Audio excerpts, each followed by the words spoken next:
Jadi ini cuplikan bagian terakhir pesugihan Demang Suryo ya.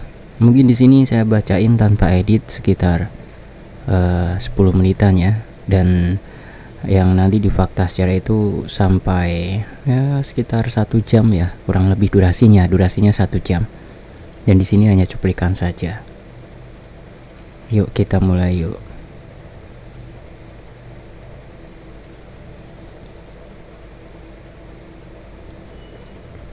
Bu Ratih menunggu di kursi tunggu depan ruangan pemeriksaan, sementara Pak Suryo pergi ke tempat administrasi untuk mengurus semua biaya pembayaran operasinya, serta menandatangani surat persetujuan operasinya dari orang tua. Sus, saya mau bayar biaya operasi anak saya. Sekalian menandatangani surat persetujuannya. Baik Pak, sebentar ya. Ditunggu dulu, saya siapkan terlebih dahulu. Baik Sus, jangan lama-lama. Cepat tolong. Akhirnya saat itu Pak Suryo pun duduk menunggu gilirannya untuk dipanggil. Pak Suryo duduk di kursi depan tempat administrasi. Sementara itu Bu Ratih jalan mondar-mandir menunggu kedatangannya Pak Suryo yang belum kembali juga. Duh, bapak mana sih ini kok lama banget? Gusarnya. Beberapa saat kemudian akhirnya surat persetujuannya sudah selesai dibuat. Pak Suryo pun segera untuk menandatangani surat persetujuan itu. Setelah selesai menandatangani surat persetujuannya dan membayar semua biaya untuk operasi, Pak Suryo kembali lagi menghampiri Bu Ratih yang sudah menunggu lama.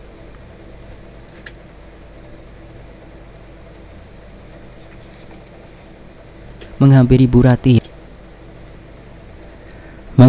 Ratih yang sudah menunggu lama. Lama banget sih Pak. Iya Bu, soalnya tadi nungguin suratnya dibuat dulu.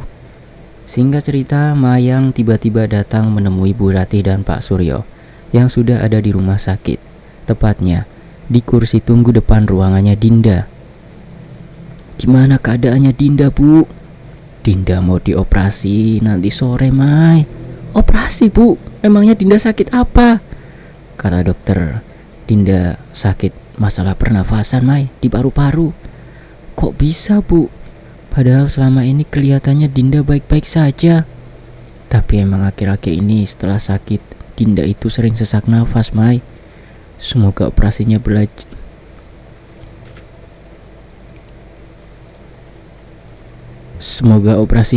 berjalan lancar ya Bu.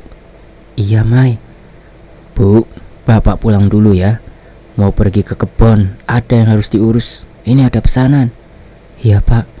Nanti sore datang lagi ke sini ya Pak. Kan Dinda mau dioperasi. Iya Bu. Nanti sore Bapak kesini lagi kok. Nanti kalau ada apa-apa tinggal telepon Bapak aja ya Bu. Di rumah. Iya Pak. Saat itu Pak Suryo pun segera pergi dari rumah sakit menuju ke kebun. Beberapa saat kemudian beliau akhirnya sampai juga di kebun. Beliau turun dari dalam mobil dan berjalan menuju ke kebun. Namun saat itu langkahnya terhenti ketika dipanggil oleh Pak Yanto. Pak Suryo, tumben naik mobil. Dari mana? Tanya Pak Yanto. Iya Pak, saya dari rumah sakit. Memangnya siapa yang sakit Pak? Timbal Eko. Anak saya Pak, Dinda sakit lagi. Loh, sakit apa emangnya Pak? Sakit paru-paru katanya. Nanti sore mau dioperasi. Semoga cepat sembuh ya Pak, Neng Dinda, dan operasinya bisa berjalan lancar. Iya, amin Pak. Lalu Pak Suryo pun beranjak pergi ke kebun karena ada urusan yang harus diselesaikan. Pak Hadi, nanti tolong tomatnya dimasukkan ke dalam karung ya, sama cabenya. Soalnya nanti sore harus segera dikirim ke pasar sama Toto. Iya baik Pak. Oh iya Pak, Toto belum datang ya? Ya belum Pak, dari tadi saya belum lihat batang hidungnya. Salah, ini harusnya Pak Kardi yang suara berat. Pak Kardi suara ringan, Pak Suryo suara berat. Iya baik Pak. Oh iya Pak. Iya baik Pak. Oh iya Pak. Pak Toto belum datang ya? Belum Pak, dari tadi saya belum lihat batang hidungnya. Namun tiba-tiba saja saat sedang dibicarakan, Toto datang naik mobil pick up. Nah ini dia orangnya.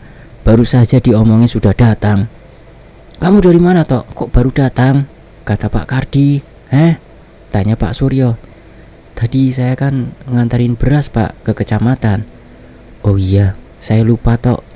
Nanti sore kamu anterin tomat dan cabai ke pembeli yang ada di kecamatan sebelah ya Tok." "Iya Pak, tapi alamatnya mana Pak? Saya kan belum tahu alamatnya." "Oh iya Tok, ini alamatnya, nanti kamu bawa ya. Tapi kamu nanti sendiri, soalnya saya harus ke rumah sakit lagi," ucap Pak Surya sembari memberikan selembar kertas yang berisikan alamat. "Loh, memangnya yang sakit siapa Pak?" "Dinda, anak saya sakit lagi." "Sakit apa Pak?"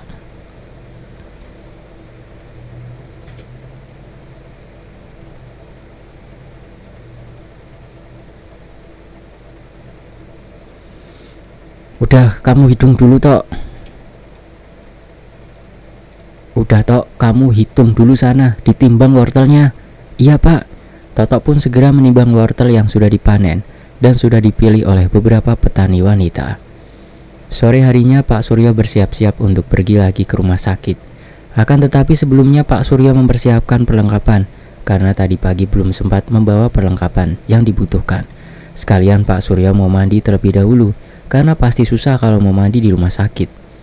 Saat itu Pak Suryo membawa beberapa perlengkapan seperti tremos, bantal, tikar, baju ganti, dan lain-lain sebagainya.